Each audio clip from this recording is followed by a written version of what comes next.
Hello, this is Chef John from foodwishes.com with Duchess potatoes.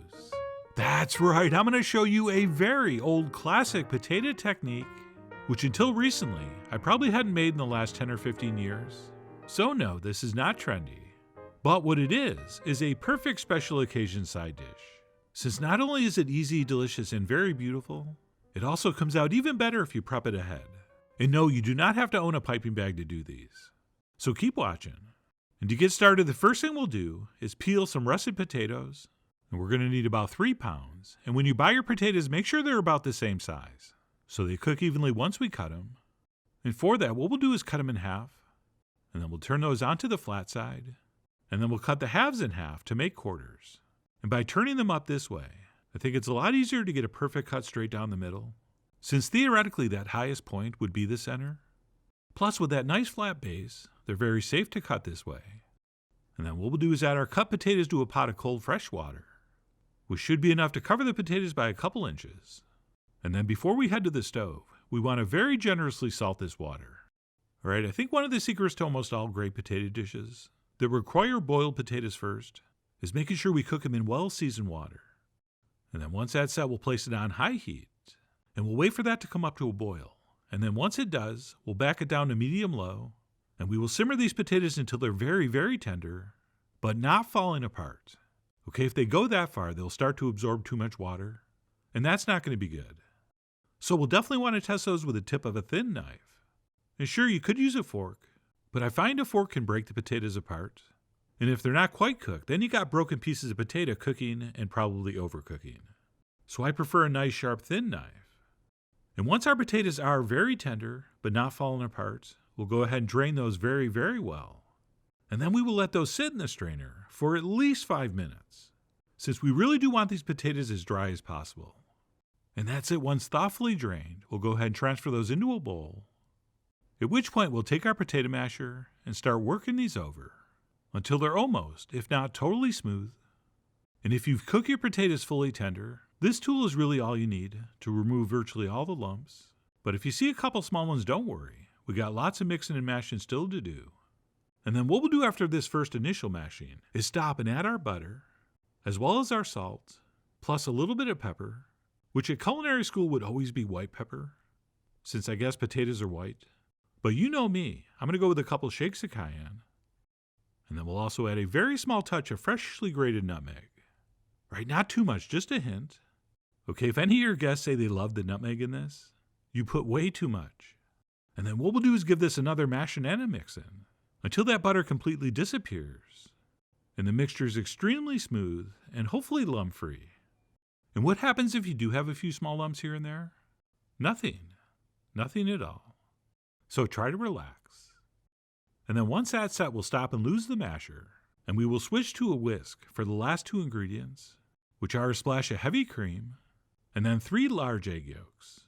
And back in the day, when we would make these for a big banquet or party, the dessert served at the end of that event was almost always based on egg whites, or maybe a floating island or pavlova. So what I'm trying to say is do not throw away the egg whites. And that's it. All we need to do is whisk this thoroughly until everything's perfectly combined and the mixture's nice and light and fluffy. At which point we'll switch to a spatula and give this one final mix. And if we do see any larger than tiny lumps, we can go ahead and smash those with the back of the spatula. Not that those are any kind of real problem, but larger ones could get stuck in the tip at the end of our piping bag. So for that reason, having this lump-free is a pretty good idea. And that's it. We'll scrape down the sides and smooth out the top. And then what I usually like to do is cover this and let it cool down to room temp, at which point it's ready to shape, or we could just pop it in the fridge until we need it. All right, you can definitely make this mixture ahead of time and pipe it later. And if you have to shape these warm, go ahead. It's just that this does get a little firmer as it cools, which I find makes it easier to pipe and or shape.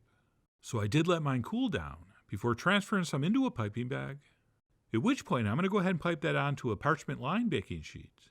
And I'm going to go ahead and pipe 4 portions using a fairly classic design. And I'm just doing 4, but this recipe will make about 12 this size. Which reminds me, try to get them all about the same size so they cook evenly. Although the same size doesn't mean the same, and there's always going to be slight variations in each one. But that's fine, they're not supposed to all look identical. And if they did, that's what Mother Nature would refer to as unnatural. So just get them close. That's all we ever ask. And that's it. Once piped, we can just keep those in the fridge until we're ready to bake. And then, in case you're wondering, how do I do these without a piping bag? Well, we could if we wanted to shape this with our hands, or as I'm doing here with an ice cream scoop. And then we'll use a smaller scoop to place a ball on the top of each one. So they look like, let's say, bells.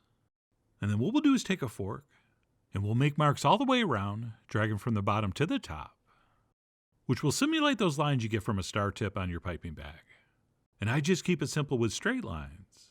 But if you want to do more of a swirl pattern, or maybe just make crosshatches, go ahead. I mean, you are, after all, the Duchess of York, of how to use the fork. But as long as you make some kind of markings, once these are baked, they're going to look awesome. And then to finish these, we'll go ahead and press the fork twice on the top like this, which I think makes for a very interesting design. And I mean actually interesting, not air quotes interesting. And that's it. Those can go in the fridge as well. And then no matter which design you make or how you make it, once we pull these out of the fridge to bake, I think we want to drizzle a little bit of butter over the top.